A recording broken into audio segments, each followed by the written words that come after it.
September 20th, 2018. The Cleveland Browns are playing the New York Jets. The Browns haven't won a football game since Christmas Eve 2016. That was their only win in the last 2 full seasons. The Jets hold a 14-3 lead at halftime. Then, somehow, the Browns came back and won. As a guy who grew up a Jets fan, it bothered me so much that I DM'd the Jets on Twitter, respectfully asking how this could have happened. In my content creating career, I've made videos on how bad both of these teams have been over their relatively recent pasts. I've even seen them both play horrendous football up close and personal. Once, right after some guy sold me this shirt. But now's where I tell you, that was not the most improbable thing that happened in Jets vs. Browns history. You have not seen failure yet. You think you know failure, but you really don't understand the mess you just clicked on. In the meantime, if you like what you see here, you're more than encouraged to like, subscribe, do anything the YouTubers usually ask. I promise you that we really do always ask this sort of thing for a reason. It does genuinely help. We also got merch, if you like that too. It's on the screen right about now. We now move forward to September 18th, 2022. The very day I'm recording this, as a matter of fact.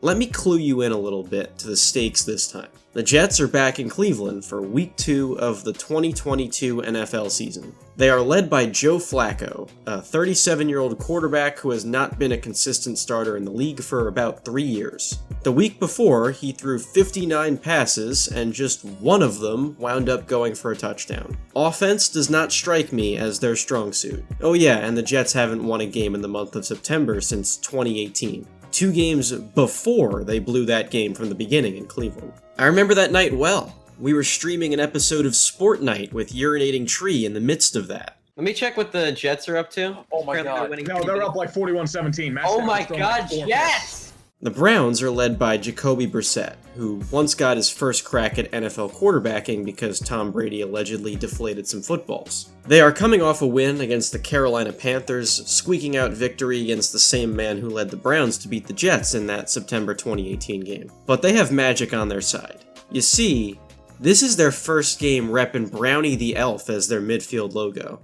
My man. I'm gonna cut out a large chunk of filler talking about this game and just show/tell you that it was a Browns kind of afternoon.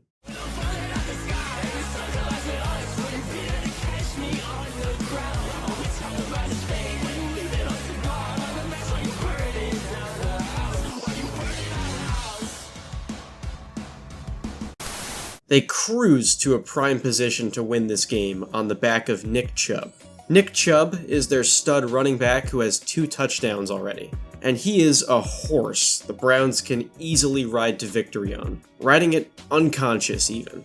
With just over 2 minutes left in the game and the Browns up by 7, Nick Chubb is in a beautiful spot. The Jets have no timeouts.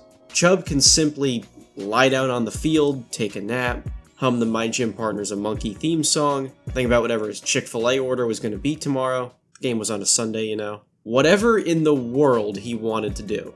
In that situation, any of those things lead to a Browns win, because football is a game with a clock, and the Jets won't have possession of the ball or enough time to win if he just runs it out. But Chubb chooses to do something seemingly even more impactful. He runs into the end zone and scores. This is just in the bag now. It's even safer than the game they lost because one of their guys chucked his helmet away. No, that actually really happened. Unsportsmanlike penalty. Number 57, Cleveland, threw his helmet. 30 yards away. Anderson. He nails it. Kansas City wins. The Browns made sure to tweet that the Jets' families were watching that play. I sure hope they were with what followed next. Right here, the Browns' chances of winning, according to the win probability metrics they started using in 2016, are 99.9%. That's higher than the Falcons' peak odds during that 28-3 Super Bowl that they blew. The Jets' odds of winning with 2 minutes left in this game were the same as Miami's odds winning when this happened.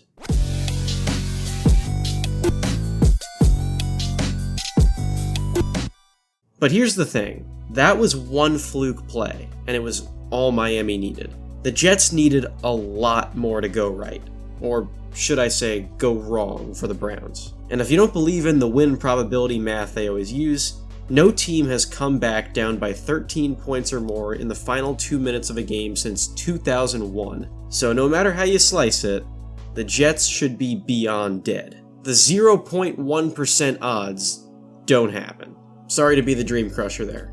Alright, so here's what has to happen for the Jets to really have a chance in this game. Cleveland's kicker needs to miss the extra point on the touchdown. That'll mean 2 touchdowns and 2 extra points are enough for the Jets to take the lead. Then the Jets need to score as quickly as they can. Reminder that scoring, let alone pass offense, have not been something the Jets really have, or at least proven that they have. Joe Flacco hasn't led a game-winning drive in almost 6 years either, so the odds might be even better than the rough math says for Cleveland there. Then the Jets need to recover the onside kick to get possession of the ball again. That on its own becomes a 92% chance that Cleveland will get the ball. Onside kicks only work about 8% of the time in the NFL, according to data from 2021. Should the Jets get the onside kick, they then have to score again as quickly as possible. But not too quickly, because then they'd have to stop Cleveland from scoring themselves. And the Browns scoring on top of all that would make everything I just said before in that chain of events a completely moot point. Cleveland could undo it all. Oh, also the Jets have no timeouts. Okay, so that's exactly what happened.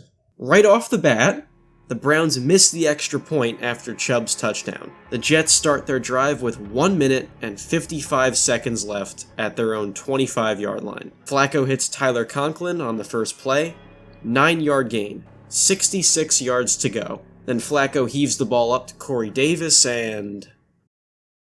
Are you kidding me? Oh my God! You know you guys were supposed to cover him, right, Browns? This is kind of how you blow an impossible-to-blow lead, leaving the Pacific Ocean in between Corey Davis and the nearest Browns defender. President Taft's bathtub that fit 4 dudes in it could fit in this gap between the Jets receiver and the Browns secondary. You cannot allow this to happen. Down by 6 after kicking the extra point, the Jets are now going to go after the onside kick. That's mandatory for them to stay alive in this game. No way you let the Jets keep it. No way. When it was this close, and this deep into your side of the field, here we are. 1 minute, 22 seconds, 53 yards away from the end zone. Flacco throws an incomplete pass on first down. Flacco hits Michael Carter, the running back, not the defensive guy of the same name and same age, also on the Jets, for a 3-yard gain. Clock stops. Browns give the Jets 5 free yards on a penalty. Flacco hits Tyler Conklin for 14 yards, and the clock stops. Flacco hits Michael Carter for 5 yards. The clock stops. Flacco throws an incomplete pass. Flacco hits Garrett Wilson for 12 yards. Clock does not stop. Jets have to hurry, but they're getting really close. 15 yards away. In the midst of all of this, the Browns are tweeting out the winner of their 50-50 raffle. Flacco incomplete pass. Flacco incomplete pass. Then, Flacco hits Garrett Wilson in the end zone with a little over 20 seconds to spare. The extra point is good. The New York Jets have unbelievably taken the lead, but with how much help the Browns gave them, it is way more appropriate to say that the Browns lost it than the Jets won it. But even then, the Browns have time to make it all meaningless. They can still win. Jacoby Brissett is a miracle of his own away from stealing the game right back. All he has to do is... Intercepted! It's picked off! Anything but that. That was also this guy's first play on the field all day. The very first time he touched grass in the game, and he did that. 0.1%. No matter how you spin it, this is as improbable of a finish in sports history as there's ever been. Especially for how quickly everything just completely exploded for both teams. Pick just one thing, just one, that the Browns did wrong, fix it, and they win this game. And when you factor in that the New York Jets have spent the last 6 seasons completely drowned in garbage, they aren't a team you'd expect to make a comeback like this. I want to be very careful with my words there. They have given every indication that they are not good enough and not prepared enough to be miracle workers. But they did it. Losing was impossible here if you were the Cleveland Browns. Until it wasn't. Nick Chubb falling down, making the extra point, having a human being exist within a 50-mile radius anywhere near Corey Davis, getting the onside kick, not letting all these guys go out of bounds to stop the clock, not punching the Jets right back when they had their last shot. Flipping the result of any one of these things does not let the Browns blow this lead in just 2 minutes. 2 minutes of clock, it was all gone. Just accomplish one of those things, and you win. The Browns whiffed on every single chance to stop the Jets, giving the Jets more and more chances to execute and steal the game. Saying they snatched victory from the jaws of defeat is underselling it. They jumped through defeat's mouth, slid into its stomach, snatched victory, and stuck the landing unscathed. Sports are so awesome. Honestly, really do hate to be negative here when I position it as more of a collapse than an improbable lightning in a bottle kind of offensive performance. But look at what happened here. Every rational brain cell I have is telling me that avoiding just one of those screw-ups the Browns had in the last 2 minutes locks down a win. They had to completely crumble under every which circumstance we outlined here, and they did. 2 lessons here. 1, never count out the underdog. 2, don't count your chickens before they hatch. It really ain't over till it's over. But, you know whose fault this really was? Brownie! They put that Brownie at midfield and the Browns coughed up the safest mathematical lead possible.